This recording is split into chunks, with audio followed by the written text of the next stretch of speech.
Hello everyone, welcome to our YouTube channel, The Legal Playbook. Today we are going to start the next topic under Payment of Wages Act में हम आज section 3 से start करेंगे. तो section 3 responsible for payment of wages act से बात करता है, तो हम वो आज पढ़ेंगे. Let's start. ओके, तो responsibilities of payment of wages. Responsibilities क्या है पेमेंट ऑफ वेजेस में, कि पेमेंट ऑफ वेजेस की रिस्पॉन्सिबिलिटी किसकी है वो हमें यहाँ पे देखना है. तो ये मैच द फॉलोइंग को क्वेश्चन आ सकता है, एमसीक्यू में भी आ सकता है. तो सबसे पहले हम डायरेक्ट रीडिंग करें. Okay, responsibility of payment of wages. Responsibility of payment of wages में बेसिकली जो है, every employer shall responsible to the payment of wages required to be paid under this act to a person employed by him and case of person employed. Okay, तो सबसे पहले ए में देखेंगे क्या दिया गया है. In factories, if a person has been named as a manager of the factory under clause F of subsection 1, then under section 7 क्या बोला है, सेक्शन 7 1 एफ ऐसा है. ओके, तो इसमें जो मैनेजर है फैक्ट्रीज एक्ट में, man of the factories act में, ये जो सेक्शन है वो फैक्ट्रीज एक्ट का, मैनेजर जो है वो एम्प्लॉयर रहेगा. तो बेसिकली यही है. बी में क्या बोला है, इंडस्ट्रियल और other establishment if the person is an responsible to the employer for the supervision and the control of the industrial और अदर एस्टेब्लिशमेंट. अगर इंडस्ट्रियल इस्टेब्लिशमेंट है तो इंडस्ट्रियल इस्टेब्लिशमेंट में सुपरवाइज़र जो होगा वो और कंट्रोलर होगा. सुपरवाइज़र एंड कंट्रोलर होगा. ओके, सुपरविजन कंट्रोल और मतलब सुपरवाइज़र एंड कंट्रोलर. उसके बाद सी जो है अदर केसेस में क्या आएगा, upon railways other than factories the employer is the railway administration. Employer क्या है, railway administration. Railway administration has nominated to a person this behalf local concern. Okay, तो यहाँ पे क्या आएगा, अदर केसेस में भी एम्प्लॉयर आएगा. इसमें जो रेलवे एडमिनिस्ट्रेशन है वो आएगा. ओके, एंड अपॉन रेलवेज़ में जो है वो रेलवेज़ में person nominated by the Railways में जो नॉमिनेटेड होते हैं, ये यहाँ पे दिया गया है, रेलवे एडमिनिस्ट्रेशन हैज़ नॉमिनेटेड जो किया जाता है वो यहाँ पे क्या होगा, एम्प्लॉयर होगा. ओके, उसके बाद डी क्लॉज में क्या दिया है, इन केस ऑफ कॉन्ट्रैक्टर, अगर वो कॉन्ट्रैक्टर है जो बिल्डिंग वगैरह कंस्ट्रक्ट करते हैं उस केस में और अदर केसेस में कॉन्ट्रैक्टर है, तो person designated by the contractor who is directly under his charge जो है वो आएगा यहाँ पे. कॉन्ट्रैक्टर में पर्सन इन द चार्ज में जो है वो यहाँ पे एम्प्लॉयर होगा. ई केस में इन अदर केसेस में the person designated by employer as a person responsible for and complying with this provision of the act. यहाँ पे अदर केसेस में हम एम्प्लॉयर लिख सकते हैं. उसके बाद the person named, the person responsible to the employer, the person nominated or the person who designated as may shall be responsible for such payment. वो क्या होगा, रिस्पॉन्सिबल होगा पेमेंट के लिए. जो हमने ई क्लॉज तक देखा, जो रिस्पॉन्सिबल है एज हम एम्प्लॉयर बोल रहे हैं, तो वो क्या होगा, एम्प्लॉयर वो रिस्पॉन्सिबल होगा पेमेंट के लिए. उसके बाद not standing anything content in subsection 1, it shall be responsible of the employer to make a payment of all wages required to be made under this act in case contractor or person designated by the employer fails to make such payment. क्या बोला है, simple क्या बोला है देखो, अगर employer ने अगर अपॉइंट किया होगा कॉन्ट्रैक्टर और जो डिजाइनेटेड एम्प्लॉयर बनाया है, अगर वो फेल हो गए तो एम्प्लॉयर की खुद की ड्यूटी है कि वो पेमेंट ऑफ वेजेस करे. यहाँ पे सिर्फ इतना ही बताया गया है. Okay, now fixation of wages period कौन करेगा देख लिया. अब टेन्योर कितना होगा, fixation of wages period, every person responsible for the payment of wages under this section 3 में हमने देख लिया कि कौन एम्प्लॉयर होगा वहाँ पे. Shall be fixed period in this act referred to the wages period in respect of such wages shall be payable. No wage period shall be exceed 1 month. अब हम देखेंगे कि क्या पीरियड्स है। ओके, सेक्शन 4 में फिक्सेशन ऑफ वेजेस पीरियड जो है उसमें हम फिक्सेशन ऑफ वेजेस पीरियड में ये कौन से भी वेजेस पीरियड ले सकते हैं। ओके, तो डेली बेसिस पे होगा, वीकली हो ले सकते हैं, फोर्टनाइटली मतलब एवरी 14 डेज, मंथली होगा। ये यहाँ पे जो सेक्शन 4 में दिया गया है, सेक्शन 4 में monthly not exceeding 1 month, 1 month से ऊपर हम यहाँ पे वेजेस के टाइम पीरियड नहीं ले सकते। ओके, तो employer is free to fix the wages period. Employer क्या है, free to fix the wages period fix करने के लिए एम्प्लॉयर क्या है, फ्री है। और प्लस नॉट एक्सीडिंग पीरियड जो है, मैक्सिमम लिमिटेशन जो है 1 मंथ दिया गया है, मतलब एम्प्लॉयर फ्री है to fix the wages period but not exceeding 1 month. तो 1 मंथ के नॉट एक्सीडिंग होने से पहले वो डेली बेसिस पे दे सकता है, वीकली दे सकता है, 14 डेज को फोर्टनाइटली दे सकता है और मंथली दे सकता है। ओके, ये सेक्शन 4 में ये एमसीक्यू के लिए आ सकता है, आप ध्यान रखिए। Okay okay okay, let's start the section 5। Section 5, time of payment of wages. Time क्या है पेमेंट ऑफ वेजेस का, कब अब पेमेंट ऑफ वेजेस करेगा एम्प्लॉयर, वो देखेंगे।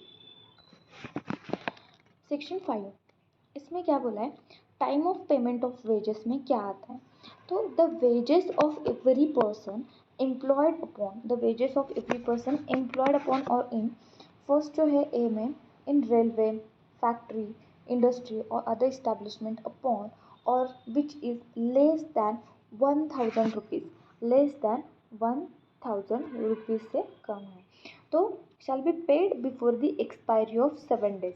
7 डेज होने के पहले क्या होना है, यहाँ पे उन्होंने पे करना है। ओके ओके, नेक्स्ट यहाँ पे railway, factory, industrial, less than 1000 person employed है इस्टेब्लिशमेंट पे, लेस दैन 1000 पर्सन है, तो 7 डेज के अंडर आपको क्या करना है, जो भी पेमेंट ऑफ वेजेस है वो पे करना है। उसके बाद बी में क्या बोला है, any other railway, factory, industrial and other establishment shell be paid before the expiry of 10 day. Any other है तो वहाँ पे एक्सपायरी ऑफ 10 डेज के बाद आप कर सकते हैं, एक्सपायरी ऑफ 10 डे, बिफोर बोला है तो 10 डेज के अंदर आप कर सकते हैं। After the last day of the wages period in respect of which the as wages are payable. उसके बाद प्रोवाइडेड दैट में क्या बोला है, provided that in case of person employed in the dock, वॉट, jetty and the mine, the balance of the wages found due to the completion of the final tonnage account ship waiter or loaded unloaded as case may be paid before expiry of 7th day. यहाँ पर भी 7th day same है, आप याद करने के लिए अच्छा होगा तो 7 डे ऐसे करके याद रखिए। तो यहाँ पे 7 डे पे आया है। और डे ऑफ सच कंप्लीशन, जो कंप्लीशन हो गया उसके बाद आपको क्या करना है, 7 डे पे आपको देना है, up to 7 day of completion of an project होने के बाद आपको देना है। उसके बाद सेकेंड जो है, where the employment of an person terminated, अगर टर्मिनेशन हो गया है, टर्मिनेशन ऑफ एम्प्लॉयमेंट हो गया है by behalf of employer, the wages earned him shall be paid before the expiry of second working day. मतलब क्या होगा, up to 2 days of termination of employment, termination of employment कर रहे हैं तो 2 डेज में आपको क्या करना है, पेमेंट ऑफ वेजेस देना ही देना है। ओके, प्रोविजो में क्या बोला, provided that where the employment of any person establishment terminated due to the closure से, क्लोजर हुआ है, क्लोजर ऑफ इस्टेब्लिशमेंट हुआ है तो भी 2nd डे को ही आपको क्या करना है, पेमेंट ऑफ वेजेस देना है यहाँ पे एम्प्लॉय को। उसके बाद जो थर्ड है अप्रोप्रिएट गवर्नमेंट, अप्रोप्रिएट गवर्नमेंट में बाय जनरल और स्पेशल ऑर्डर एग्जाम कर सकता है, appropriate government of such condition may be specified in the order, responsible for the payment of wages person employed railway otherwise the factory और the person daily rated workers. इसको हम simplified देखेंगे कि कैसे 5 clause 3 में क्या दिया गया है। ओके, सेक्शन 5 क्लॉज 3 में क्या बोला है, simply appropriate government can issue a general और स्पेशल ऑर्डर इशू कर सकता है, एग्जेम्प्ट और एक्सक्यूज कर सकता है सम पीपल और group of peoples from the wages of payment rules. यहाँ से जो पेमेंट ऑफ वेजेस रूल है उसको एग्जेम्प्ट कर सकता है, उसमें से कुछ पीपल को क्या कर सकता है, एग्जेम्प्ट कर सकता है।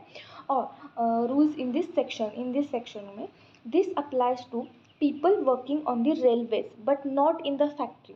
जो एक्सेप्शन दिया है, peoples work in the railways, यहाँ पे people work in the railways but not in the factory, तो उसको क्या करेंगे हम यहाँ पे एग्जेम्प्ट करेंगे। Peoples working in the railway में जो वर्क करते हैं उनको हम एग्जेम्प्ट करेंगे, लेकिन फैक्ट्रीज में जो वर्क करते हैं उनको हम एग्जेम्प्ट नहीं करेंगे। यहाँ पे people working as an daily rated workers in the public workers departments of the government. जो people working as a daily rated, daily basis पे जो वर्क करते हैं, यहाँ पे डेली बेसिस पे जो वर्क करते हैं उनको क्या करेंगे, एग्जेम्प्ट करेंगे daily rated workers.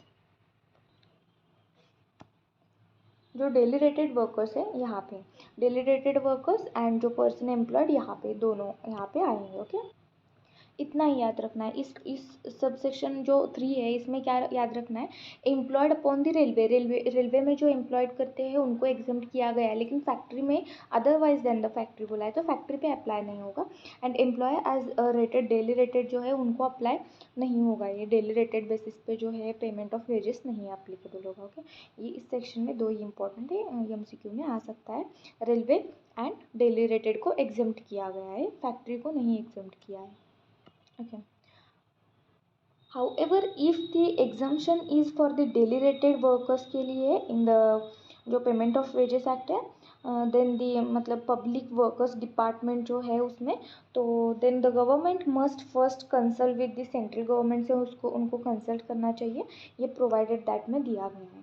Provided that in case of person employed daily rated workers efforts no such order shall be made except consult. अगर आपको डेली रेटेड वर्कर्स जो है यहाँ पे दिया गया है तो आपको इनके रिगार्डिंग जो है वो पेमेंट ऑफ वेजेस में कोई रूल बनाना है और पेमेंट देना है, और जो रेलवेज है इनको देना है। तो यहाँ पे सिर्फ डेली रेटेड पे ही बोला है, तो आप पहले सेंट्रल गवर्नमेंट से कंसल्ट करेंगे, फिर ही जो आपको पेमेंट है वो देना है। ओके, उसके बाद fourth condition, save as otherwise provided subsection 2, all payments wages shall be made on the working day.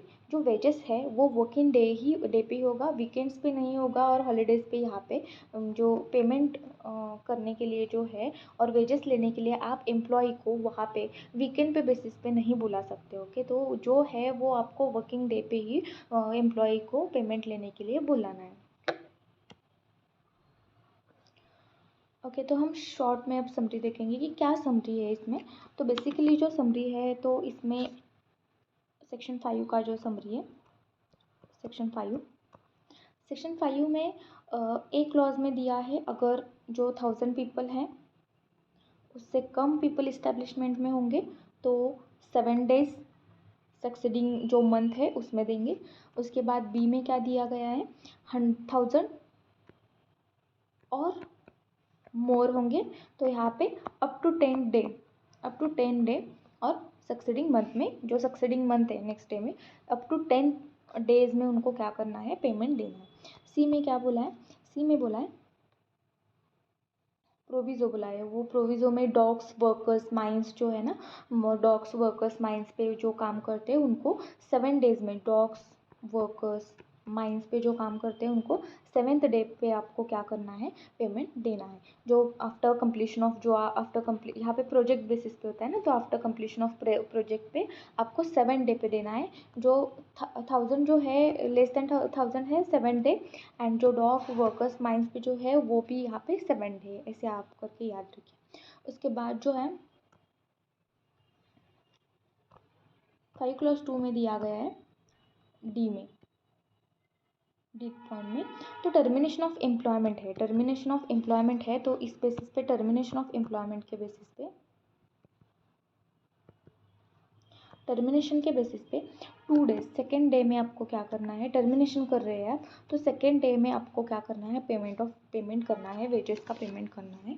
और उसके बाद जो है क्लोजर ऑफ इस्टेब्लिशमेंट कर रहे हैं तो क्लोजर हो रहा है इस्टेब्लिशमेंट का,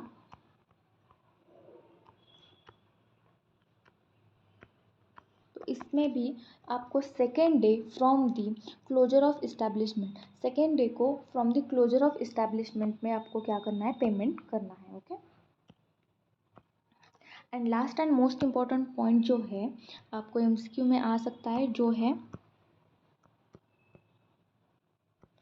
है wages must be paid on the working day only.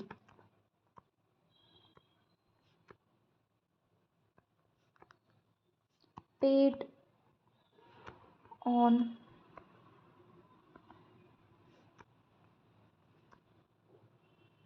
Okay working day पे ही आपको क्या करना है, वेजेस देना है, छुट्टी के दिन नहीं बुलाना है एम्प्लॉयज़ को। ओके। ये हुआ हमारा section 5 of payment of wages act. तो नेक्स्ट वीडियो हम सेक्शन 6 से देखेंगे। Thank you.